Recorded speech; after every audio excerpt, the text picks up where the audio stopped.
사무엘하서 18장 24절에서 33절입니다. 다윗은 전쟁에 나가는 지휘관들에게 압살롬을 너그럽게 대주라. 이 말은 죽이지는 말라 이런 뜻이라기보다는 그를 품위 있게 죽을 수 있도록 그래도 지킬 것은 좀 지켜달라.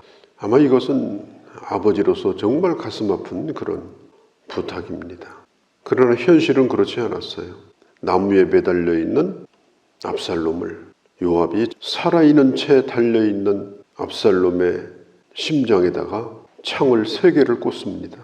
그리고 그 옆에 있는 그 부하들에게 무차별로 찌르도록 만들어서 압살롬은 나무에 매달린 채 죽게 됩니다. 압살롬이 죽자 요압이 전쟁이 끝났다는 나팔을 불고 압살롬을 따르던 자들을 더 이상 쫓지 아니합니다.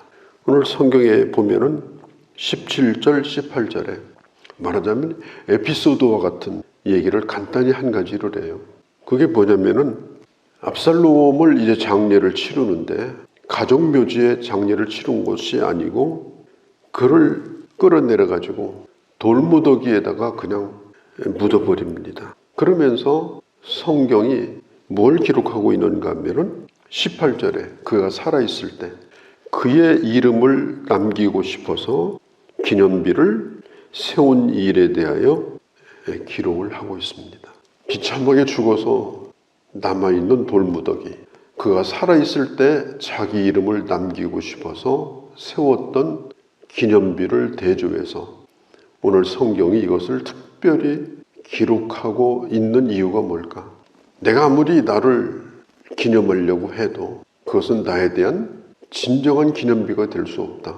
진정한 기념비는 뭐냐? 내가 이 세상에 없을 때 나에 대하여 나를 아는 사람들이 아무런 편견 없이 객관적으로 평가해주는 그것이 바로 진정한 기념비다. 나를 위해서 세운 기념비 그거 아무것도 아니다. 그걸 성경이 다시 한번 우리에게 집어주고 있는 거예요. 지금도 예루살렘 그 외곽 지역에 그 골짜기에 무덤이 몇 개가 있어요. 그 무덤 가운데 하나가 압살롬의 무덤이라고 알려지는 그런 무덤을 볼 수가 있습니다. 이제 압살롬을 따르는 자들이 다 흩어졌습니다. 그리고 아히마스라고 하는 사람, 제사장 사독의 아들이에요. 젊은 사람이에요. 아히마스가 요압에게 이 전쟁의 소식을 다윗 왕에게 내가 가서 전하겠다. 그렇게 말합니다. 전쟁의 소식은 기쁜 소식이잖아요. 전쟁이 끝났다는 것도 기쁜데 이겨서 끝난 것은 정말 기쁜 소식이죠. 그런데 이건 기쁜 소식도 되고 슬픈 소식이 돼요. 다윗의 아들이 죽었거든요. 슬픈 소식이에요. 이겼는데 슬픈 소식이에요. 이걸 도대체 어떻게 전해야 되느냐. 이게 요압으로서 고민입니다. 그리고 결국은 자기가 죽인 거예요. 자기 손으로. 무슨 방법으로 어떻게 설명을 해야 되냐. 이게 고민인데 아히마스가 빨리 이걸 전해야 된다라고 요압에게 얘기를 해요. 그때 요압은 그걸 꺼려합니다. 오늘은 가지 말라. 오늘은 왕의 아들이 죽은 날인데 꼭 오늘 가서 전해야 되냐. 빨리 가서 꼭 전해야 되냐. 그러니까 아히마스가 전쟁이 끝났고 이겼는데 이걸 왕에게 전해야지 어떻게 합니까? 제가 가겠습니다. 며칠만 좀 기다려봐라. 그렇게 하는데도 말려도 아히마스가 가요. 왜 요압이 말렸을까? 죽인 건 자기가 죽였거든요. 그 소식을 전하러 가는 사람은 아히마스고. 그런데 우리가 전에 읽어보면 사무엘하서 4장에도 나오고 몇 가지 일이 있었어요.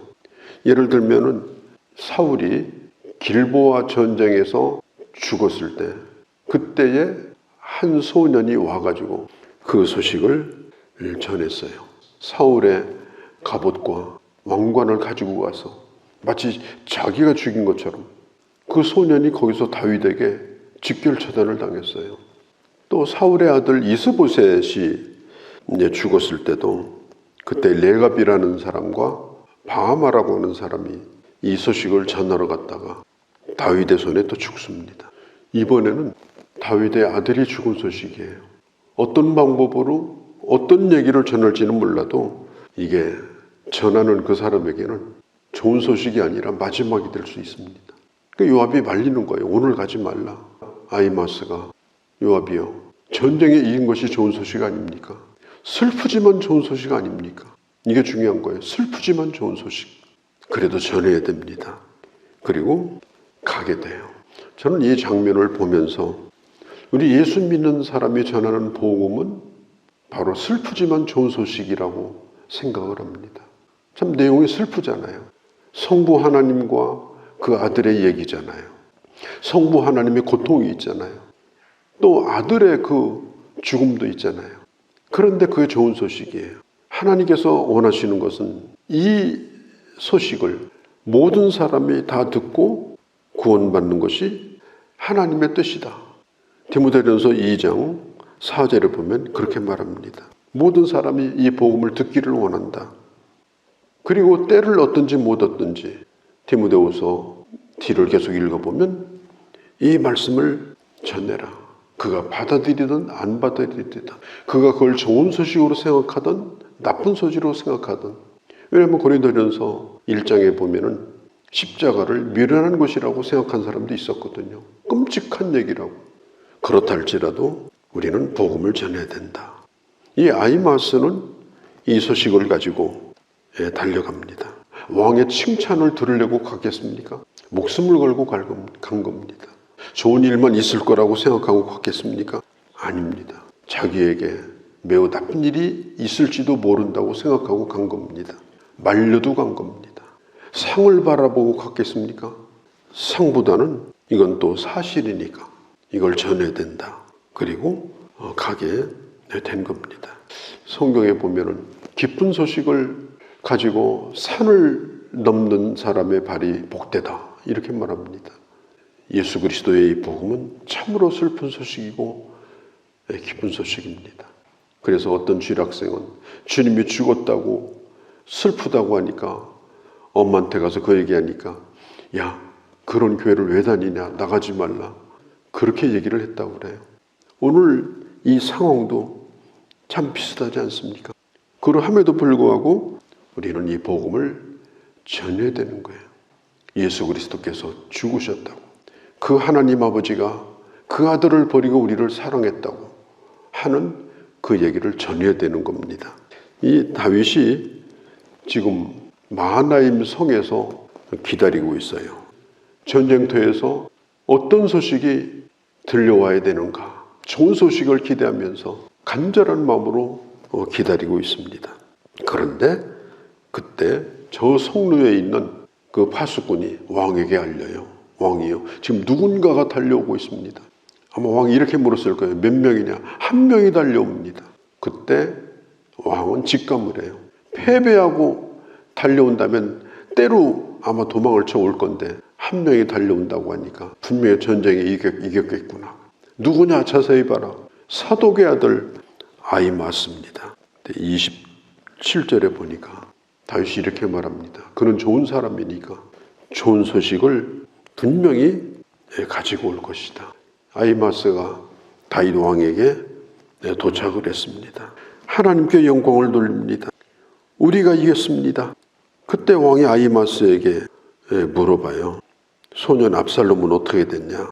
그러니까 아히마스가 하는 얘기가 이렇게 말하죠. 요압이 나를 왕에게 보낼 때 큰 소동이 있는 것을 내가 들었는데 내가 그 뒤로는 내가 잘 모르겠습니다. 이 아히마스는 그 아들이 죽었다는 얘기를 차마 하지를 못하고 애둘러가지고 그렇게 얘기를 한 거예요. 만약 누가 와가지고 당신 아들 죽었어, 그 소식을 전해줘야 된다면 전해주는 그 사람이 그 아버지한테 가서 그런 얘기를 누가 할 수가 있겠습니까? 아히마스는 지금 그걸 전달해야 되는 사람인데 차마 얘기를 못하고 애둘러서 큰 소동이 있었습니다. 우리가 이겼습니다. 그때 뒤이어가지고 요압이 보낸 한 사람이 또 있어요. 구스 사람이에요. 이 구스 사람은 압살롬이 죽는 걸 못 본 사람이에요. 현장에 없었던 사람이에요. 그래서 얘기를 하더라도 아주 생생하게 얘기하기가 어려운 사람을 요압이 뽑아가지고 보낸 겁니다. 이 사람이 도착해가지고 또 얘기해요. 왕에게 제가 알릴 소식이 있는데 여호와께서 오늘날 대적하던 모든 원수를 갚으셨습니다. 31절 32절. 왕이 묻습니다. 압살롬은 잘 있냐? 그러니까 이 다윗은 오로지 관심은 자기 아들이에요. 그때 32절 후반에 보니까 구스 사람이 대답하되 내 주 왕의 원수와 일어나서 왕을 대적하는 자들은 다 그 소년같이 되기를 원하나이다. 이게 무슨 뜻이에요? 다 죽었습니다. 그런 뜻이에요. 이 말을 들은 왕은 자기 방으로 들어가서 33절에 통곡하며 울게 됩니다. 거기 보니까 내 아들 압살롬아, 내 아들 압살롬아, 내가 너를 대신해서 죽었더라면 얼마나 좋았을까. 그러면서 내 아들이라고 3번이나 압살롬의 이름을 부르고 5번이나 내 아들이라고 그렇게 부릅니다. 사실 압살롬이 살아있을 때는 자기 아버지를 후세 앞에서 그렇게 얘기했죠. 당신의 친구라고. 아버지를 아버지라고 안 불러요. 그냥 어떤 사람이라고 불렀어요. 다윗도 압살롬이 예루살렘 성에 와서 오랜 세월 보냈는데도 몇 년 동안 보지도 않았고 이름도 안 불렀어요. 아버지를 아버지라고 부르지도 않고 아들을 아들이라고 부르지도 않고 그 세월이 오래가면요. 나중에는 서로 맞서는 사람이 됩니다. 맞서는 사람이 되다가 나중에 왼수가 됩니다. 나중에는 죽어도 좋은 사람이 돼요. 아버지는 저런 아들은 없어도 된다. 아들은 저분은 내 아버지가 아니다. 이제 막장으로 가는 거예요. 다윗은 이제서야 이름을 불러요. 죽은 아들 5번이나 불러서 뭐합니까? 아들이라고 해봐야 그게 돌아옵니까? 참 이걸 보면은 살아있을 때 부모와 자식 간의 관계가 어떠해야 되는가 하는 것을 우리가 다시 한번 생각을 해보게 됩니다.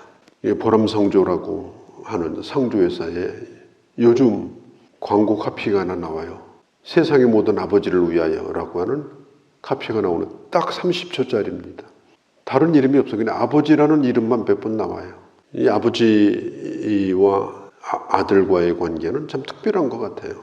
아들이 아버지를 이해하는 것도 정말 이게 어렵고 아버지가 그 아들을 이해하는 것도 어려워요. 내가 난 자식인가 할 정도로 그렇게 반항하고 그런 것이 살아생전에 해결이 안 되고 끝나는 것도 많아요. 죽은 다음에서야 그걸 이해하게 되고 그게 아버지와 아들 관계가 아닌가. 그래서 우리가 살아있을 때만이 불러야 되겠다. 하나님은 예수 그리스도를 이 땅에 보내주셨습니다. 그리고 그 아들을 죽게 하셨습니다. 그 아들을 죽게 하신 이유는 또 다른 아들을 삼으려고 우리를 부르기 위해서 그렇게 죽으신 것입니다. 이사야서 53장에 보면은 각기 제 길로 갔다고 했습니다. 우리들이. 로마서 5장에 보면은 우리가 원수 됐을 때, 우리가 아직도 연약할 때, 우리가 아직도 죄인 되었을 때 하나님이 먼저 그 아들을 보냈다라고 말합니다. 누가복음 15장에 보면은 그 아들이 돌아왔을 때 그 형은 맞아주지 않았습니다. 아들이 돌아왔을 때 아버지는 어떤 것도 묻지 않았습니다. 왜냐하면 죽었다 살아났기 때문에. 이미 옛날 아들은 죽었고 집으로 돌아온 아들은 살아난 아들이기 때문에 받아주었어요. 우리가 그 아버지 앞에 돌아왔을 때 하나님은 그냥 받아주신 거예요. 왜? 하나님 아버지의 사랑이 그걸 다 덮어버린 겁니다. 그리고 오늘 우리가 하나님의 자녀가 된 겁니다. 히브리서 3장에 보면 이렇게 말합니다. 우리의 사도시요 대제사장이신 예수 그리스도를 깊이 생각하라. 우리가 예수를 믿으면서도 깊이 생각하지 않으면 하나님과의 내 관계가 어떤 관계인가, 내가 어떤 하나님의 사랑을 받고 있는가, 그 아버지는 어떤 분이고 나는 어떤 아들이 되어야 하는가, 이것에 대해서 다 잃어버리고 살 때가 많아요. 예수 그리스도를 깊이 생각하라. 육신의 아버지를 또 육신의 부모를 알아가는 것도 깊이 생각하지 않으면 안 되는 일입니다. 오늘 아침 우리가 기도할 때 이런 기도를 하면 좋겠습니다. 주님, 좋은 부모가 되게 하여 주옵소서. 좋은 부모, 좋은 아버지요, 좋은 어머니. 또 한 가지는 좋으신 하나님 아버지의 사랑을 잃어버리지 않고 그 사랑을 늘 기억하고 사는 우리가 되게 없어서. 또 한 가지는 슬프지만 기쁜 소식인 예수 그리스도의 이 복음을 증거하며 사는 힘들지만 누구든지 가리지 않냐고 이 복음을 전하는 우리가 되게 하옵소서. 저희 아버지도 죽은 지 돌아가신 지 40년이 지났는데 그 아버지가 아직도 제 기억 속에 생생하게 있는 겁니다. 특별히 부모는 쉽게 잊혀지는 존재가 아닙니다. 그래서 그 자녀에게 그 부모가 기초예요. 기초를 잘못 닦아놓고 죽으면 내 인생에 저주 같은 아버지가 되는 거예요. 내 인생을 망쳐버려요. 내가 죽을 때까지. 그래서 이 부모의 역할이라고 하는 게 이게 너무너무 중요한 겁니다.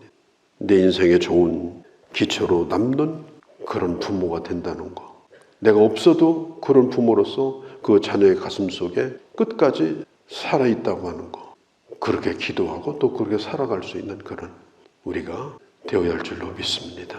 거룩하신 우리 아버지, 오늘 저희가 주의 말씀을 들었습니다. 정말 복잡하고 어려운 말씀을 우리가 들었습니다. 참으로 슬픈 소식이고 기쁜 소식입니다.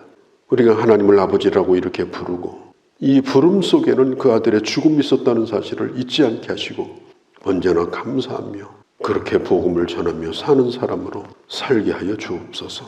우리 주 예수님의 이름으로 기도하옵나이다. 아멘.